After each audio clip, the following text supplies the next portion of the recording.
Hello friends, आज के video lecture में आपके लिए है rules to make ray diagram by convex mirror.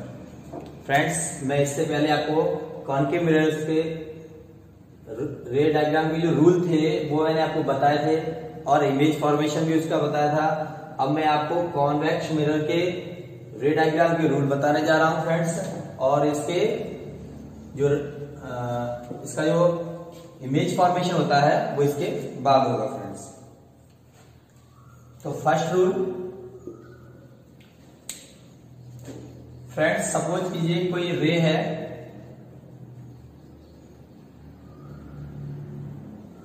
जो प्रिंसिपल एक्सिस के, ये प्रिंसिपल एक्सिस है, इसके पैरेलल आती है। तो फ्रेंड, आफ्टर रिफ्लेक्शन क्या होगा? ये कॉन्वेक्स मिरर है, इतना याद रखना है फ्रेंड्स। तो ये पैरेलल है, जब ये यहां से डाइवर्ट होगी तो फ्रेंड्स ये फोकस पर आएगी।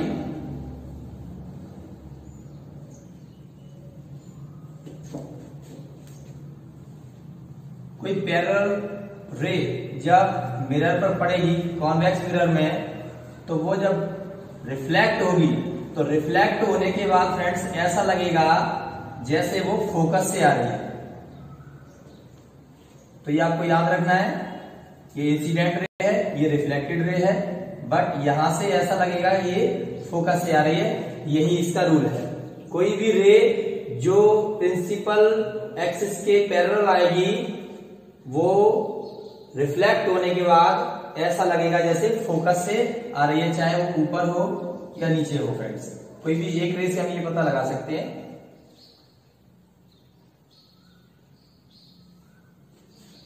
तो फ्रेंड्स, इसका रूल लिखते हैं।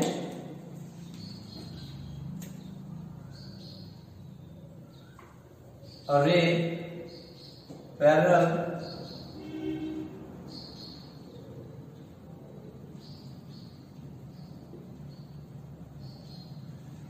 or a parallel to the principal axis after reflection will appear। इसमें ऐसा लगेगा, appear होगी, ये will appear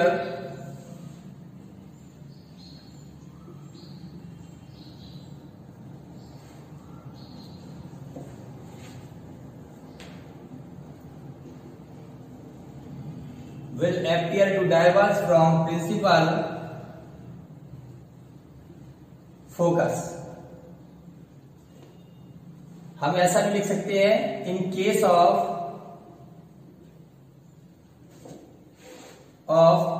convex mirror.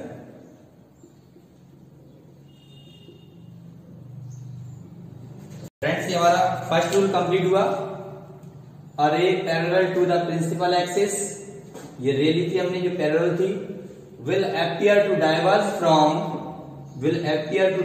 from principal focus, focus से आती हुई प्रतीत होगी in case of convex mirror. तो ये फर्स्ट रूल कंप्लीट हुआ।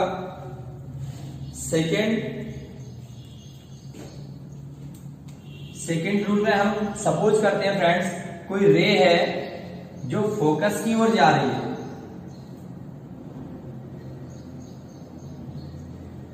कोई रे है जो फोकस की ओर जा रही है फ्रेंड्स,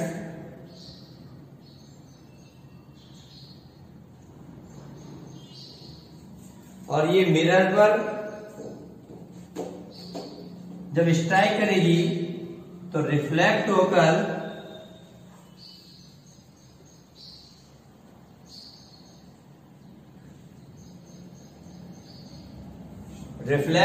फ्रेंड्स ये प्रिंसिपल एक्सिस के पैरेलल हो जाएगी। ये इंसिडेंट रे है, ये रिफ्लेक्टेड रे है।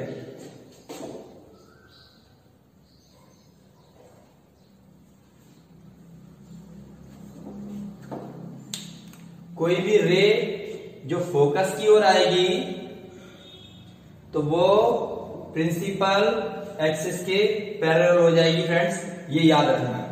तो हम इसका रूल लिखेंगे,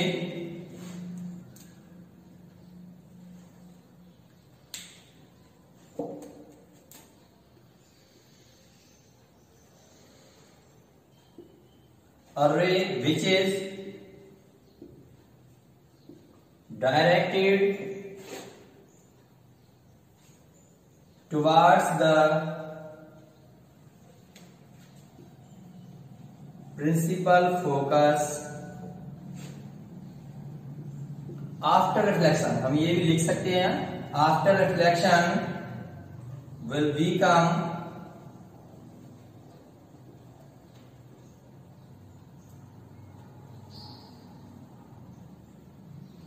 parallel to the principal axis। Friends ये 2 रूल कंप्लीट हुए।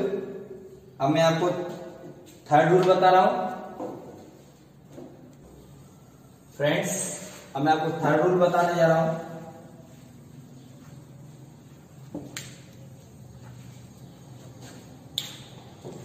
इसमें सपोज करते हैं फ्रेंड्स कोई रे है और वो रे सेंटर की ओर आ रही है।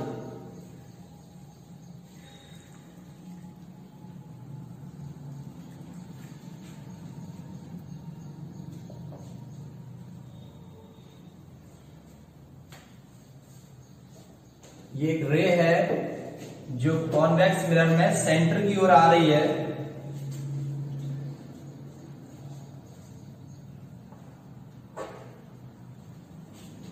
तो आफ्टर रिफ्लेक्शन क्या होगा फ्रेंड्स? आफ्टर रिफ्लेक्शन इसमें क्या होगा?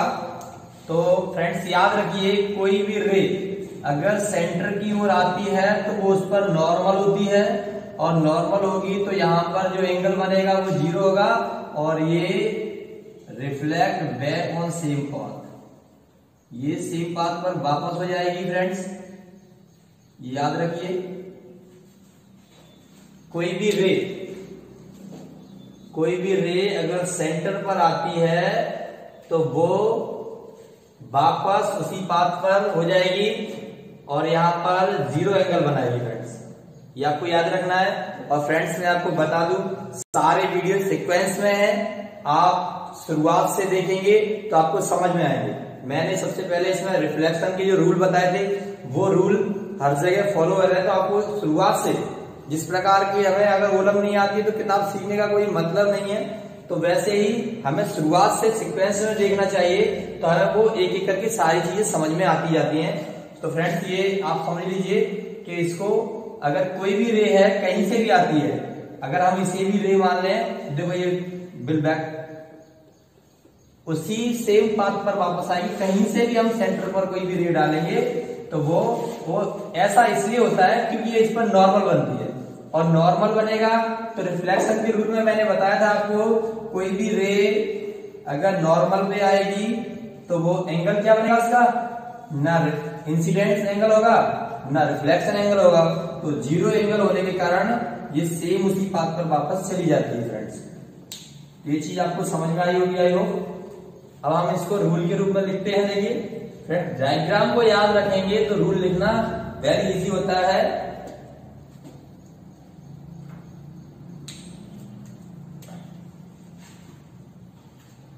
और रे, एक रे जो सेंटर की ओर आ रही है, और रे विच इज डायरेक्टेड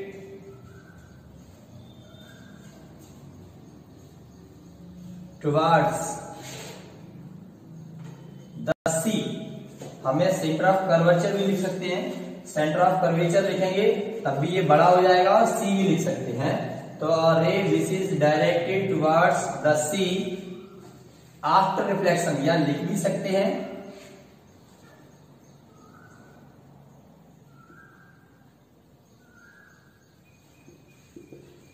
और नहीं भी लिख सकते, इससे कोई फर्क नहीं पड़ेगा। आफ्टर रिफ्लेक्शन विल, अब फ्रेंड्स क्या हो रहा है, विल रिफ्लेक्ट, यहां हम लिखेंगे रिफ्लेक्ट, बैक भी लिख सकते हैं लेकिन रिफ्लेक्ट लिखना ज्यादा अच्छा होगा। रिफ्लेक्ट ऑन या अलॉन भी लिख सकते हैं, reflect back on same path. Friends ये उसी बात पर वापस हो जाएगी, ये हमने समझ लिया। आप इस रूल को याद रखें, बाकी के सारे रूल याद रखें तो इमेज फॉर्मेशन में आपको दिक्कत नहीं आएगी। फ्रेंड्स फोर्थ रूल है ये। सपोज कीजिए फ्रेंड्स कोई रे है जो पोल पर इंसिडेंट होती है,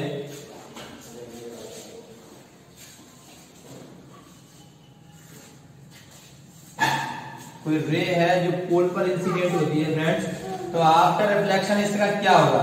तो आफ्टर रिफ्लेक्शन फ्रेंड्स ये सेम एंगल से, जो यहां एंगल बनेगा ये एंगल ऑफ रिफ्लेक्शन होगा, तो इंसिडेंट रे से जो बनेगा आई और आर, तो ये दोनों सेम होंगे। ये फ्रेंड्स याद रखिए, पोल पर कोई भी रे इंसिडेंट होती है वो किसी भी एंगल से होगा, उसका दूसरा एंगल भी सेम होगा। तो फ्रेंड्स इसे हम लिख सकते हैं, और रे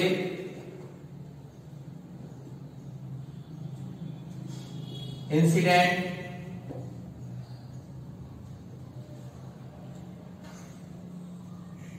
obliquely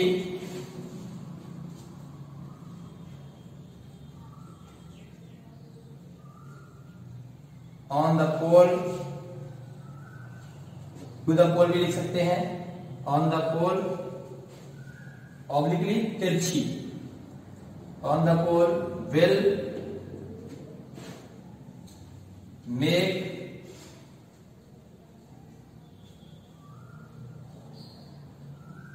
equal angle with principal axis.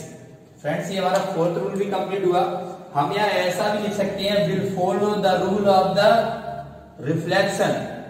जो रिफ्लेक्शन का रूल होता है friends at the point of incident, will follow the rule of the reflection at the point of incident. ये भी आप लिख सकते हैं, जो इंसिडेंट पॉइंट पर जो रूल फॉलो होता है वो रूल भी यहाँ फॉलो हो सकता है फ्रेंड्स।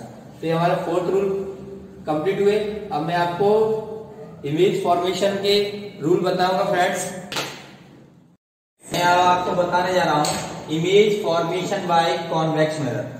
कॉन्वेक्स मिरर में इमेज का फॉर्मेशन कैसे होगा, रूल हमने समझ लिए हैं। तो फ्रेंड्स इसके लिए हम ऑब्जेक्ट लेते हैं,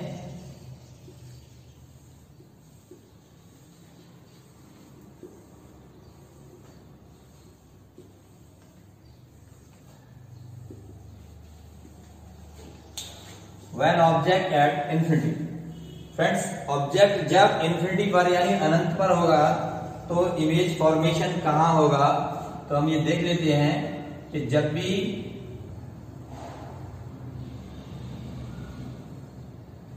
इन्फिनिटी पर ऑब्जेक्ट होगा तो उसकी जो रेज आएंगी वो पैरेलल होंगी, और फ्रेंड्स जो पैरेलल रेज होंगी वो सब फोकस पर अपीयर टू मीट होंगी।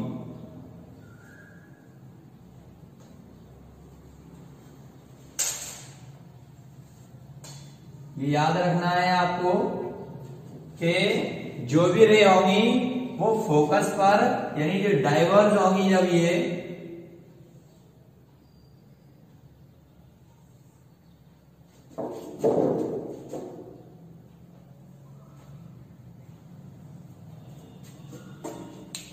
तो ये कहां मीट करेंगी? Appear to meet at focus. और हमें जो यहां पर ऑब्जेक्ट का इमेज मिलेगा वो एफ पर मिलेगा, और ये हाईली डिमिनिश्ड होगा, बहुत ही छोटा होगा, पॉइंट साइज होगा। तो फ्रेंड्स इसके लिए लिखते हैं हम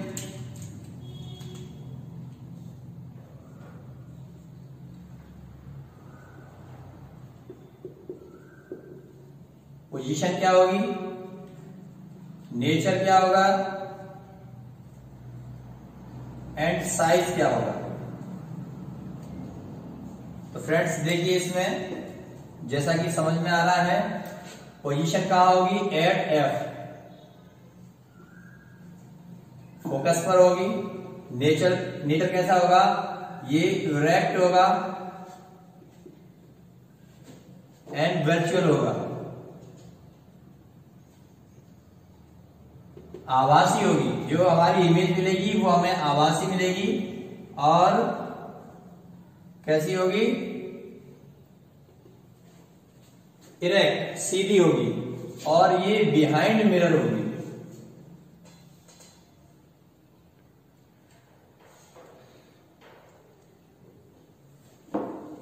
eight F, behind mirror, erect and virtual. तो साइज क्या होगा फ्रेंड्स? तो पॉइंट साइज होगा।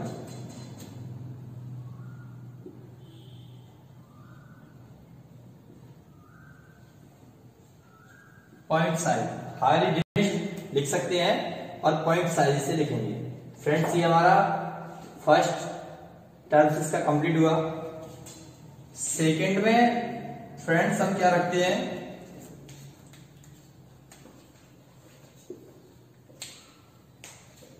When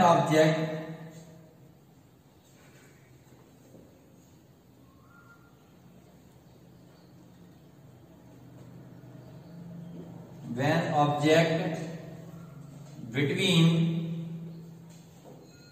P यानी कि पोल एंड इंफिनिटी,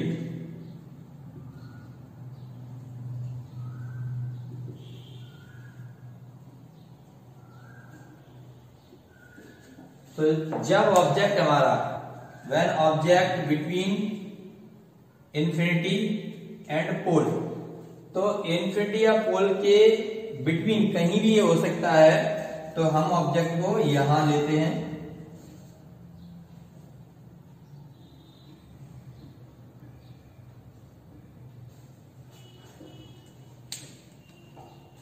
अब हम यहां से इसे ऑब्जेक्ट से इमेज प्राप्त करने के लिए एक हम पैरेलल लेते हैं।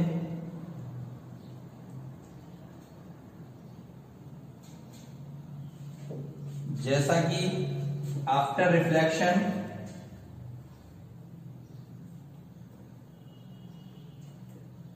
ये एपियर टू फोकस होगी,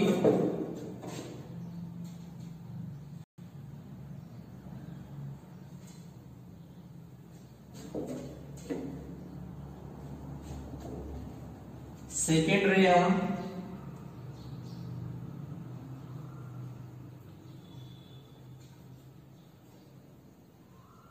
पोल पर लेते हैं। आफ्टर रिफ्लेक्शन ये सेम एंगल बनाएगी,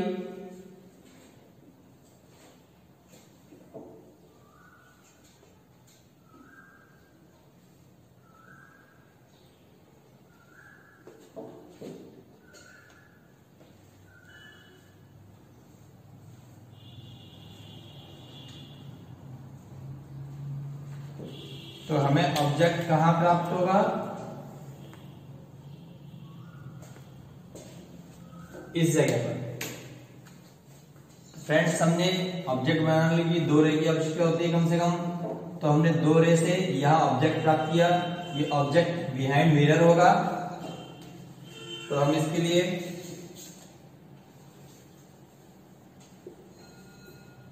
पॉइंट कंप्लीट करते हैं। ये पोजीशन क्या होगी?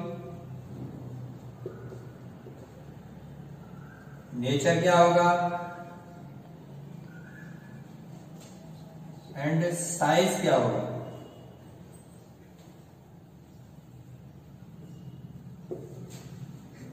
तो पोजीशन देख लीजिए फ्रेंड्स, पोजीशन कहां होगी? Between P and F। कहां होगी? बिटवीन P एंड F, पोल और फोकस के बीच में होगी एंड बिहाइंड मिरर होगी।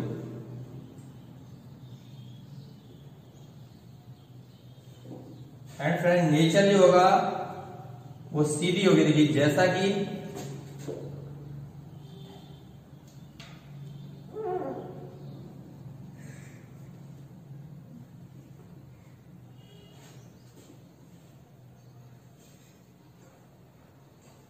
देखिए फ्रेंड्स, जैसा हमारा ऑब्जेक्ट है वैसी ही हमें इमेज प्राप्त हुई है। तो ये कैसी होगी? इरेक्ट होगी एंड वर्चुअल होगी।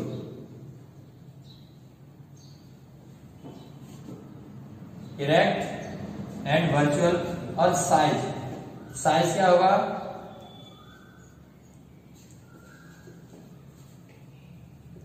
जो साइज होगा उसका वो छोटी होगी, डिमिनिश्ड होगी। तो ये देख लीजिए, हमें ऐसा दिख रहा है कि यहां पर ये छोटी बनती है। तो फ्रेंड्स, ये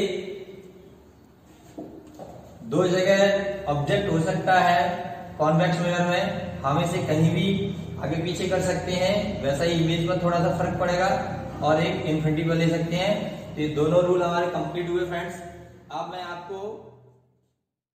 मैं आपको बताने जा रहा हूं यूज ऑफ स्फेरिकल मिरर। तो फ्रेंड्स, स्फेरिकल मिरर में दो मिरर आते हैं, तो मैं आपको कॉन्केव मिरर की यूज बता रहा हूं। ये फ्रेंड्स देख लीजिए। तो फर्स्ट यूज है इसका as a reflector in torches, searchlight, headlight of motor vehicles. इन सभी चीजों में इसको यूज किया जाता है। फ्रेंड्स, जो स्ट्रीट लाइट होती है उसमें भी इसे यूज किया जाता है। क्यों यूज किया जाता है? क्योंकि ये get powerful parallel beam of light. ये जब हम कॉन्केव मिरर को यूज करते हैं तो ये हमें एक जगह पर फोकस देती है। वो कैसे देती है ये हम इससे समझाएंगे आपको।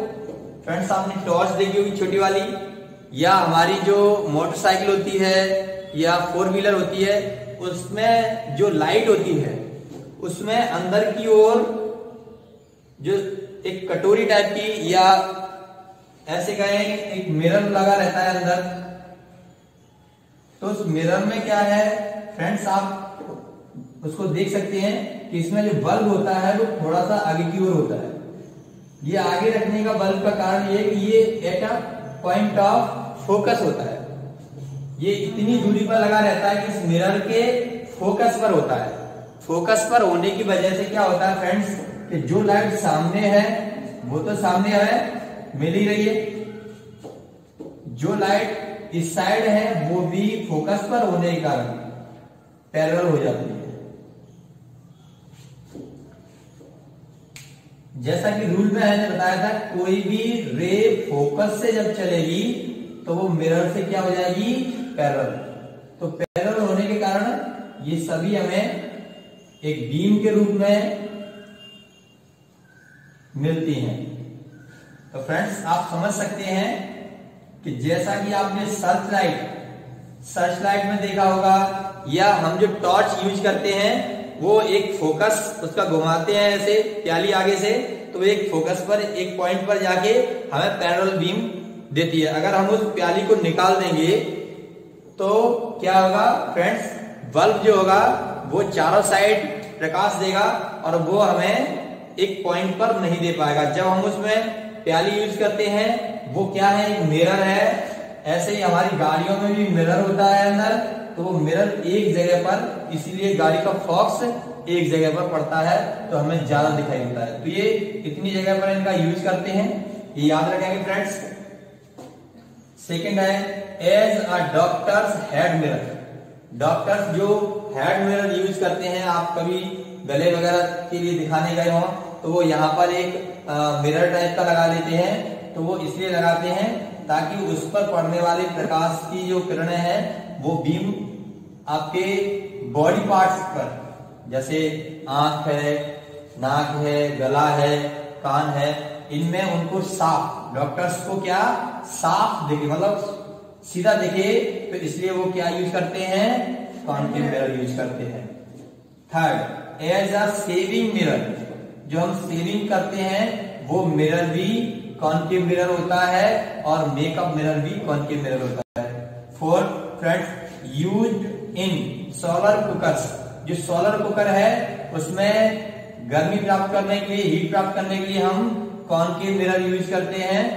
और सोलर फर्नेस, जो सोलर भट्टियां होती हैं फ्रेंड्स, उसमें भी हम कौन सा मिरर यूज करते हैं? कॉन्केव मिरर यूज करते हैं। तो फ्रेंड्स, इससे आप याद रखिए, इसको माइंड में रखेंगे तो आप इसका ज्यादातर यूज आपको समझ में आ जाएगा। तो फ्रेंड्स, अब मैं आपको बताने जा रहा हूं convex mirror. Friends, convex mirror के यूज देख लीजिए। As a reflector in street lamps to diverge light over a large area. एक लार्ज एरिया, बहुत बड़े एरिया में लाइट को डाइवर्ज करने के लिए हम स्ट्रीट लाइट में कौन सा यूज करते हैं? कॉन्वेक्स मिरर यूज करते हैं फ्रेंड्स। सेकेंड है as a rear view mirror on side of the vehicles. जो हम गाड़ियों में रियर व्यू मिरर लगाते हैं, जो साइड पर लगा रहता है पीछे देखने के लिए, जिससे कि ड्राइवर को पीछे का एरिया दिखाई दे सके, वो वाइड एरिया को छोटे से मिरर में साफ, क्योंकि ये इरेक्ट इमेज को बनाता है, सीधा इमेज बनाता है, इसलिए हम कॉन्वेक्स मिरर यूज करते हैं, कॉनकेव मिरर यूज नहीं करते इसमें। तो जो गाड़ियों की साइड के जो ग्लासेस होते हैं वो कौन से होते हैं? कॉन्वेक्स मिरर होते हैं फ्रेंड्स, ये यूज रखना। तो फ्रेंड्स, ये हमारे दोनों के यूज भी हो गए। फ्रेंड्स, अगर आपको वीडियो अच्छा लगा हो तो लाइक करें, सब्सक्राइब करें, शेयर करें। थैंक्स।